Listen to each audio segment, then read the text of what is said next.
Live TV, सच सबसे आगे। दोस्तों, सत्ता भी बड़ी गजब की चीज होती है। जब जाने वाली होती है तो ऐसे ऐसे काम करवा देती है जो जिंदगी भर ना किए हों। दिल पर पत्थर रखकर वो काम करने पड़ जाते हैं। जी हाँ, कुछ ऐसे ही काम इन दिनों भारतीय जनता पार्टी के तमाम नेताओं को करने पड़ रहे हैं, क्योंकि चुनाव सिर पर है। कभी कोई दरगाह जा रहा है, कोई चादर पोशी कर रहा है, कोई मस्जिद तक जा रहा है और जीत की दुआएं मांग रहा है। दरअसल वो जीत की दुआएं परवरदिगार से नहीं बल्कि मुस्लिम वोटर से मांगी जा रही है, क्योंकि समीकरण कुछ इस तरीके से बन चुके हैं कि हालात अब आ चुके हैं कि जमानत जब्त होने वाली है।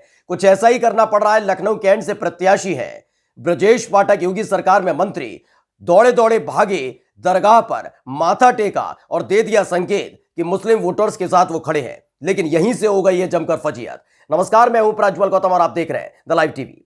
आपने अमूमन देखा होगा कि जब जहां इस तरह की घटनाओं को अंजाम दिया गया, जहां पर मुसलमानों को टारगेट किया गया था, भारतीय जनता पार्टी के किसी भी बड़े नेता ने उसकी निंदा नहीं की, उसके खिलाफ कोई बयान नहीं दिया, कोई ट्वीट नहीं किया, सोशल मीडिया पर कुछ लिखा नहीं। ये तमाम चीजें बताने के लिए काफी है कि मौन समर्थन कहीं ना कहीं सरकारों का रहा है, भारतीय जनता पार्टी के नेताओं का रहा है, ऐसे अराजक तत्व और नफरती गैंग के साथ। लेकिन बात जब चुनाव की आ जाती है तो उस चुनावी दौर में मुसलमान अच्छे लगने लगते हैं, मुस्लिम महिलाएं अच्छी लगने लगती हैं। ये तमाम चीजें होती रहती हैं। सबसे पहले आज हम आपको तस्वीरें दिखाने जा रहे हैं। लखनऊ कैंट से प्रत्याशी हैं, योगी सरकार में मंत्री हैं ब्रजेश पाठक। फिलहाल अब लखनऊ कैंट से चुनाव लड़ रहे हैं। और अगर लखनऊ कैंट का हम आपको समीकरण भी समझाएंगे कि आखिर वो मुस्लिम मतदाताओं के सामने नतमस्तक क्यों हो रहे हैं, यह भी हम आपको बताएंगे कि आखिर वो दरगाह क्यों पहुंच रहे हैं। सबसे पहले ये तस्वीर देख लीजिए।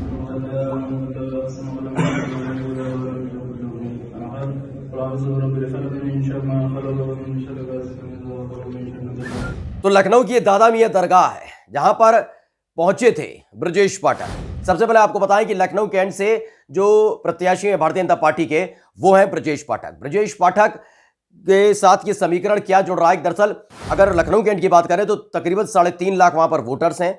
समाजवादी पार्टी लगातार वहां पर ताल ठोक रही है, ब्राह्मण वोटर्स का वहां दबदबा है। लेकिन निर्णायक कौन है? मुस्लिम मतदाता।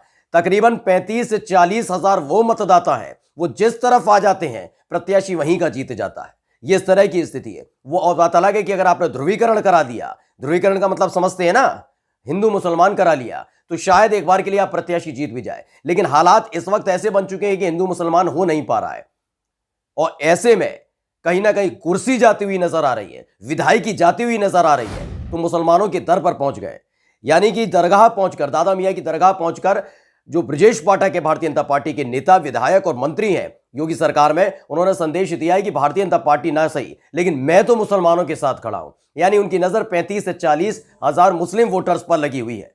और उसके बाद देखिए लगातार ब्रजेश पाठक मत्था टेकने पहुंच रहे हैं, चादर पोशी भी हो रही है, दुआएं मांगी जा रही हैं। वीडियो देख लीजिए एक बार फिर से।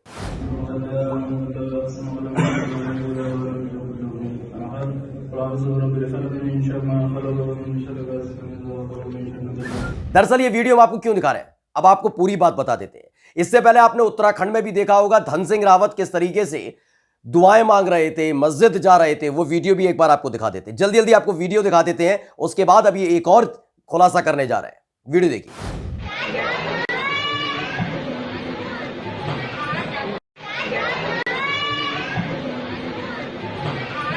ये आपने वीडियो देखा। प्रधानमंत्री नरेंद्र मोदी का भी आपने वीडियो तस्वीर देखी होगी, जब वो चादर पोशी के लिए भेज रहे थे अजमेर शरीफ के लिए। उस वक्त की भी एक तस्वीर, ये जो तस्वीर आप देख रहे हैं, मुख्तार अब्बास नकवी नजर आ रहे हैं साथ में और प्रधानमंत्री नरेंद्र मोदी नजर आ रहे हैं। लेकिन अब इन सब तस्वीरों का मतलब क्या है वो बता देते हैं। चुनावों के दौर में ये तस्वीरें बहुत महत्वपूर्ण हो जाती हैं जब आपको संदेश देना होता है। इससे पहले आपने तमाम नेताओं का बयान सुना होगा, भारतीय जनता पार्टी के नेताओं का, कि हमें मुसलमानों का वोट नहीं चाहिए। उत्तर प्रदेश के मुख्यमंत्री कहते हैं कि 80-20 वाला खेल है, यानी 80% लोग उनके साथ है और 20% कौन है ये सब जानते हैं। 20% का मतलब मुसलमान वोटर्स, उनको मुस्लिम वोटर्स की कोई जरूरत नहीं है। ये तमाम चीजें लगातार यहीं पर होती रही हैं। आप सोचिए, इस देश के प्रधानमंत्री को एकाएक याद आता है कि हमने तो ट्रिपल तलाक खत्म भी किया था, और उसके जरिए मुस्लिम महिलाओं से अपील की जा सकती है कि वो वोट दें, और वही राग अलापते नजर आते हैं। वो वीडियो आपको दिखाते हैं, पहले वीडियो देखिए। उस पिता का कल्पना कीजिए कि कितने उत्साह उमंग के साथ बेटी को शादी करके भेजी हो और 3 तलाक कह करके उसको घर वापस भेज रहे, साथ में एक दो बच्चे लेकर के आ जाएं, उस बूढ़े मां बाप का क्या हाल होता होगा जिनको ये झेलना पड़ता होगा। इनको तो 3 तलाक में भी विरोध था। आज मुझे हिंदुस्तान के हर कोने में से मेरी मुस्लिम बहन बेटियां जो आशीर्वाद दे रही हैं, क्योंकि उनके जीवन की रक्षा का मैंने बहुत बड़ा काम किया है भाई। तो देखिए, आप चादर पोशी भी करेंगे, आप मस्जिद भी जाएंगे, दरगाह भी जाएंगे, मुस्लिम महिलाओं के सामने गिड़गिड़ाएंगे भी, लेकिन जब मुस्लिम बच्चियां उनके पीछे भगवाधारी गुंडे पड़ जाते हैं तो किसी का ट्वीट निकल कर नहीं आता। हम बात कर रहे हैं कर्नाटक की उडुपी की। कर्नाटक की उडुपी के साथ साथ आप देखिए भाजपा शासित एक एक राज्य के अंदर किस तरीके से गुंडागर्दी की जा रही थी। हिजाब वाली बच्चियों का पीछा किया जा रहा था, उन्हें डराया धमकाया जा रहा था, जय श्री राम बुलवाया जा रहा था, वो नहीं बोल रही थी तो उन्हें दौड़ा लिया जाता था, बदतमीजी और बेहुदापन किया जा रहा था, घटियापन की तस्वीरें निकलकर सामने आ रही थी। लेकिन क्या प्रधानमंत्री नरेंद्र मोदी का एक ट्वीट देखा आपने? उनके मुंह से कुछ सुना आपने? नहीं। क्या आपने धन सिंह रावत जो उत्तराखंड के उच्च शिक्षा मंत्री, उनके मुंह से कुछ सुना? नहीं। क्या आपने उत्तर प्रदेश के कानून मंत्री ब्रजेश पाठक जो अब दरगाह जा रहे हैं, दादा मियां दरगाह पहुंच रहे हैं, मत्था टेक रहे हैं, दुआएं मांग रहे हैं, उनके मुंह से कुछ सुना? नहीं। क्या आपने उत्तराखंड के हरिद्वार में जब धर्म संसद में मुसलमानों को मारने की अपील की जा रही थी, प्रधानमंत्री का एक ट्वीट देखा आपने? बात सुनी? नहीं। उच्च शिक्षा मंत्री उत्तराखंड के धन सिंह रावत के बारे में के मुंह से कुछ सुना? नहीं। ना ब्रजेश पाठक के मुंह से भारतीय जनता पार्टी के किसी नेता ने कुछ नहीं बोला था। लेकिन मुस्लिम वोटर के सामने अब मत्था सिर्फ इसलिए टेका जा रहा है क्योंकि इनको मालूम है कि जिस तरह के समीकरण बन रहे हैं उसमें हिंदू एकजुट नहीं है, वो इनको पसंद ही नहीं कर रहा। अब अलग अलग तरीके से मुस्लिम वोटों में सेंध मारने की कोशिश की जा रही है। कभी 3 तलाक का जिक्र कर लिया जाता है, लेकिन इतना भूल चुके हैं कि मुस्लिम वोटर्स भी अब समझता है, देखता है कि जब उत्तराखंड के हरिद्वार के अंदर उनके कत्लेआम का ऐलान किया जा रहा था तो प्रधानमंत्री से लेकर भारतीय जनता पार्टी का नेता कोई बोला नहीं था। ये तमाम चीजें वो देखते हैं, वो समझते हैं, वो जानते हैं कि कैसे भगवाधारी गुंडों को वरदहस्ती दी जा रही है, जो जहर उगलते हैं, नफरत फैलाते हैं, वो खुलेआम घूमते हैं, उनके खिलाफ कोई कार्रवाई नहीं की जाती।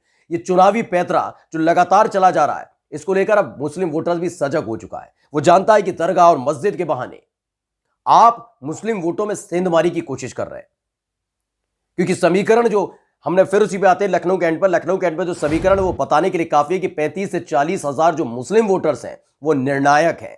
उन्हें संदेश देने की कोशिश ब्रजेश पाठक की तरफ से की गई थी। ब्रजेश पाठक ने यह बताने की कोशिश की थी कि हम आपके साथ हैं, लेकिन कहीं ना कहीं इसी से अब फजीयत होने लगी है कि आप कल तलक मुसलमानों के खिलाफ जब जहर उगला जाता है, नफरत फैलाई जाती है, हिजाब वाली बच्चियों का पीछा किया जाता है, ये तमाम चीजें की जाती हैं, आपकी जुबान नहीं खुलती है। और आप ही की पार्टी में जो विधायक भी हैं, जो आपकी पार्टी के मंत्री भी हैं, यानी डिप्टी सीएम जो है केशव प्रसाद मौर्य से जब सवाल पूछ लिया गया था उत्तराखंड के हरिद्वार में जो धर्म संसद हुई थी, तो बदसलूकी पर उतर आए थे, झंझला उठे थे, बौखला गए थे। ये आपकी सोच का परिचायक था। फिलहाल एक बार फिर से डोरे डालने की कोशिश मुस्लिम वोटर्स पे की जा रही है, लेकिन अब मुस्लिम वोटर पूरी तल्लीनता और सजगता के साथ देख रहा है कि इसको करना क्या है। नमस्कार। द लाइव टीवी, सच सबसे आगे।